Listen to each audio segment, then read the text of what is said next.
বন্ধুরা, আজকের বানিয়েছিলাম লোভনীয় স্বাদের অত্যন্ত টেস্টি একটা আইটেম, গাজরের হালুয়া।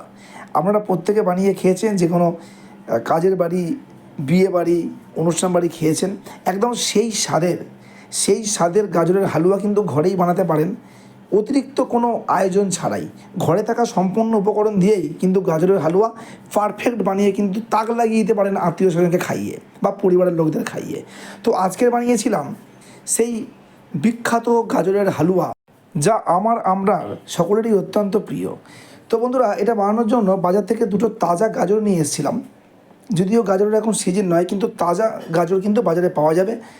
দুটো গাজর নিয়ে এসে ভালো করে কিন্তু এটাকে ছাড়িয়ে নিয়ে গ্রেট করে নিয়েছি। গ্রেট করে নেওয়ার পরে একটা ফ্রাইং প্যানে একটু বেশি করে গাওয়া ঘি দিয়ে, গাওয়া ঘি কিন্তু অবশ্যই ইউজ করতে হবে, গাওয়া ঘি দিয়ে কিন্তু এটাকে বানাতে হবে। গাওয়া ঘি দিয়ে তারপরে একটু তেজপাতা আর এলাচ দিয়ে খুব ভালো করে নাড়াচাড়া করার পরে গাজরগুলো দিয়ে দেওয়া হয়েছে। গ্রেট করা গাজরগুলো দিয়ে দিয়েছি।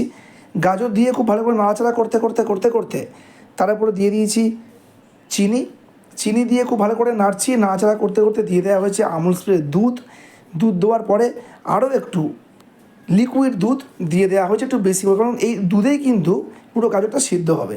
খুব ভালো করে নাড়াচাড়া করতে এই সময় কিন্তু কড়াই লেগে যাওয়ার খুব সম্ভাবনা আছে। খুব ভালো করে কিন্তু নাড়াচাড়া করতে হবে। তারপরে কিন্তু একদম শুকিয়ে গেলে, একদম ড্রাই হয়ে গেলে কিন্তু আমাদের গাজরের হালুয়া রেডি। অসাধারণ লোভনীয়। আমার মা তো খেয়ে ভীষণ খুশি, মা, ছেলে, মেয়ে, আমার মিসেস ভীষণ খুশি। তো আমিও খেয়ে ভীষণ খুশি। অত্যন্ত লোভনীয় স্বাদের গাজরের হালুয়া। অবশ্যই বানান, কমেন্ট করে জানান যে কেমন লাগলো। আমার তো ভীষণ ভালো লেগেছিলো। পরিবারের সবাইকে খাওয়ান, আত্মীয় স্বজনকে খাওয়ান। আমার মা আর আমার মধ্যে কাড়াকাড়ি চলছিল এই গাজরের হালুয়া নিয়ে। যখনই বাড়িতে করি, যখনই খাই, তখনই কিন্তু খুব ভালো লাগে।